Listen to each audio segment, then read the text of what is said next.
ಆತ್ಮೀಯರೇ, ನಿಮ್ಮ ಯೂಟ್ಯೂಬ್ ಚಾನಲ್ಗೆ ಸ್ವಾಗತ ಸುಸ್ವಾಗತ. ಕೈಗಾರಿಕಾ ಕ್ರಾಂತಿಯ ಕೊಡುಗೆ ಹೊಲಿಗೆ ಯಂತ್ರ, ಇದರ ಬಗ್ಗೆ ನಾವು ಇವತ್ತು ತಿಳಿದುಕೊಳ್ಳೋಣ.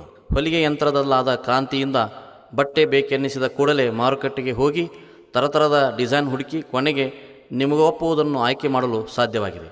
ಎಂಥ ಬಟ್ಟೆ ತೊಡಬೇಕು ಎಂಬುದರ ಕುರಿತು ಚರ್ಚೆ ಹುಟ್ಟಿದ್ದು ಫ್ಯಾಷನ್ ಡಿಸೈನ್ನಂತಹ ತರಬೇತಿಗಳು ಆರಂಭವಾಗಿದ್ದು, ಗಾರ್ಮೆಂಟ್ ಮಾರುಕಟ್ಟೆ ಹಾಗೂ ವ್ಯವಹಾರ ದೈತ್ಯ ಪ್ರಮಾಣದಲ್ಲಿ ಬೆಳೆದದ್ದು, ಕೈಗಾರಿಕೆ ರೂಪ ತಾಳಿದ್ದು ಎಲ್ಲಿಗೂ ಹೋಲಿಕೆ ಯಂತ್ರಲಾದ ಕ್ರಾಂತಿಯೇ ಕಾರಣ.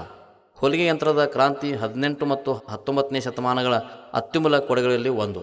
ಕ್ರಿಸ್ತಶಕ 1900ರಲ್ಲಿ 20 ಲಕ್ಷಕ್ಕೂ ಅಧಿಕ ಹೊಲಿಗೆ ಯಂತ್ರಗಳು ಜಗತ್ತಿನಾದ್ಯಂತ ತಯಾರಾಗುತ್ತಿದ್ದವು.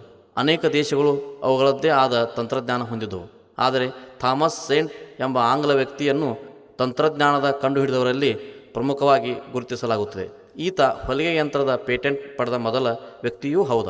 ಥಾಮಸ್ ಸೇಂಟ್ ಬಟ್ಟೆಯನ್ನು ಯಂತ್ರಕ್ಕೆ ಸೇರಿಸುವ ತಂತ್ರಜ್ಞಾನ, ಸೂಜಿಯನ್ನು ಲಂಬವಾಗಿ ಯಂತ್ರಕ್ಕೆ ಅಳವಡಿಸುವುದು, ದಾರದ ಕುಣಿಕೆ ಸಾಧನಗಳನ್ನು ಕಂಡುಹಿಡಿದ. ಕುಣಿಕೆ ಸಾಧನದಲ್ಲಿ ಸ್ವಲ್ಪ ಬದಲಾವಣೆ ಮಾಡಿದ. ವಿಲಿಯಂ ನ್ಯೂಟನ್ ಮಿಲ್ಸನ್ ಇನ್ನೊಂದು ರೀತಿಯ ಹೊಲಿಗೆ ಯಂತ್ರವನ್ನು ತಯಾರಿಸಿದ.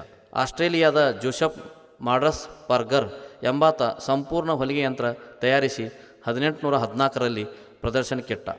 1830ರಲ್ಲಿ ಫ್ರೆಂಚ್ ದರ್ಜಿ ಥಿಮೋನಿಯರ್ ಎಂಬುವರು ನಿರಂತರವಾಗಿ ನೇರ ನೇಯ್ಗೆ ಮಾಡಬಲ್ಲಂಥ ಯಂತ್ರ ತಯಾರಿಸಿದರು. 1832ರಲ್ಲಿ ಅಮೆರಿಕದ ವಾಲ್ಟರ್ ಹಂಟ್ ಎಂಬಾತ ಹೊಲಿಗೆ ಯಂತ್ರವನ್ನು ಲಾಕ್ ಮಾಡಿ ಹೊಲಿಗೆಯಬಲ್ಲಂತಹ ಯಂತ್ರ ತಯಾರಿಸಿದ. ಈ ಯಂತ್ರದಲ್ಲಿ 2 ದಾರಗಳನ್ನು ಅಳವಡಿಸಲಾಗಿತ್ತು. ಒಂದು ದಾರ ಮೇಲ್ಮುಖವಾಗಿ ಹೋಲಿದರೆ ಮತ್ತೊಂದು ದಾರ ಹೊಲಿಗೆಯನ್ನು ಲಾಕ್ ಮಾಡುತ್ತಿತ್ತು. ಇದರಿಂದ ಹೊಲಿಗೆ ಯಾವುದೇ ಕಾರಣಕ್ಕೂ ಬಿಟ್ಟುಕೊಳ್ಳುತ್ತಿರಲಿಲ್ಲ. ಅಲ್ಲದೆ ಇಷ್ಟಪಟ್ಟ ಜಾಗದಿಂದ ಹೊಲಿಗೆ ಆರಂಭಿಸಬಹುದಾದಂಥ ಸೂಜಿಯನ್ನು ಉಪಯೋಗಿಸಲಾಯಿತು. ಸ್ವಲ್ಪ ಬಾಗಿದ್ದ ಸೂಜಿಯಿಂದ ಬಟ್ಟೆಯನ್ನು ಅಡ್ಡಲಾಗಿಯೂ ಹೊಲಿಯಬಹುದಿತ್ತು. ಆದರೆ ಹಂಟ್ ಇದಕ್ಕೆ ಪೇಟೆಂಟ್ ಪಡೆಯದೇ ಮಾರಿಬಿಟ್ಟ. 1842ರಲ್ಲಿ ಜಾನ್ ಎಂಬಾತ ಅಮೆರಿಕದಲ್ಲಿ ಪ್ರಥಮ ಹೊಲಿಗೆ ಯಂತ್ರಕ್ಕೆ ಪೇಟೆಂಟ್ ಪಡೆದ. ಸಿಂಗರ್ ಎಂಬುವರು ಬಟ್ಟೆಯು ಯಂತ್ರಕ್ಕೆ ಸುತ್ತಿಕೊಳ್ಳುವ ಬದಲು ಕೆಳಕ್ಕೆ ಇಳಿಬಿಟ್ಟು ಹೊಲಿಯುವ ಪದ್ಧತಿ ಕಂಡುಹಿಡಿದರು. ಇದರಲ್ಲಿ ಸೂಜಿಯನ್ನು ಲಂಬವಾಗಿ ಕೆಳಮುಖದಲ್ಲಿ ಅಳವಡಿಸಲಾಗುತ್ತಿತ್ತು ಹಾಗೂ ಬಟ್ಟೆಯು ಯಂತ್ರಕ್ಕೆ ಒತ್ತಿಕೊಂಡಿರಲು ಹಿಡಿಕೆಯನ್ನು ಅಳವಡಿಸಲಾಗಿತ್ತು. ಸೂಜಿಗೆ ಕೈ ಹಿಡಿಯನ್ನು ಲಗತ್ತಿಸಿದರು. ಇದೇ ಸಂದರ್ಭದಲ್ಲಿ ಅಲೆನ್ ಮಿಲ್ಸನ್ ಎಂಬುವರು ಕೆಳದಾರದ ಹಿಡಿಕೆಯನ್ನು ಕಂಡುಹಿಡಿದು ನಂತರ ವೃತ್ತಾಕಾರದ ಹಿಡಿಕೆಯನ್ನು ಉಪಯೋಗಿಸಿದರು. ನಂತರ ಯಂತ್ರದಲ್ಲಿ ಸೇರಿದ ಬಟ್ಟೆಯನ್ನು 4 ಗತಿಯಲ್ಲಿ ಮುಂದೂಡಲ್ಪಂತಹ ತಂತ್ರಜ್ಞಾನ ರೂಪಿಸಿದರು. ಈ ತಂತ್ರವು ಇಂದಿಗೂ ಕೂಡ ಎಲ್ಲ ಯಂತ್ರಗಳಲ್ಲಿ ಕಂಡುಬರುತ್ತದೆ. ಈ ಪದ್ಧತಿಯಿಂದ ಬಟ್ಟೆಯನ್ನು ಕೆಳಕ್ಕೆ, ಮೇಲಕ್ಕೆ, ಬಲಕ್ಕೆ ಹಾಗೂ ಎಡಭಾಗಕ್ಕೆ ಇಷ್ಟ ಬಂದ ಹಾಗೆ ಮುಂದೂಡಬಹುದು. ಚಾರ್ಲಸ್ ಮಿಲ್ಲರ್ ಎಂಬುವರ ಬಟನ್ ಕುಳಿ ಇರುವ ಯಂತ್ರಕ್ಕೆ ಪೇಟೆಂಟ್ ಪಡೆದರು. 1877ರಲ್ಲಿ ಪ್ರಥಮ ಕೊಕ್ಕೆ ಸೂಜಿ ಯಂತ್ರವನ್ನು ಕಂಡುಹಿಡಿಯಲಾಯಿತು. 1885ರಲ್ಲಿ ಸಿಂಗರ್ ಎಂಬುವರು ನಡುಗುವ ಕೆಳದಾರದ ಹಿಡಿಕೆಯ ಉಪಯೋಗ ಆರಂಭಿಸಿದರು.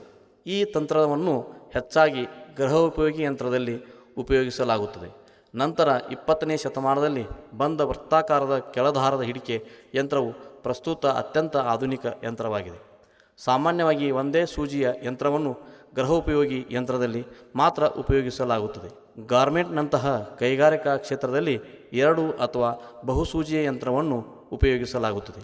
ಹೊಲಿಗೆ ಯಂತ್ರದಲ್ಲಿ ಸೂಜಿಯ ಬಳಕೆ ಹೊಲಿಗೆಯನ್ನು ಲಾಕ್ ಮಾಡುವುದು ಹಾಗೂ ಬಟ್ಟೆಯನ್ನು 4 ದಿಕ್ಕುಗಳಲ್ಲಿ ಮನಸ್ಸಿಗೆ ಬಂದಂತೆ ಮುಂದೂಡುವ ಯಂತ್ರದ ಕ್ರಾಂತಿಯಲ್ಲಿ ಮುಖ್ಯ ಹಂತವಾಗಿದೆ. ಧನ್ಯವಾದಗಳು.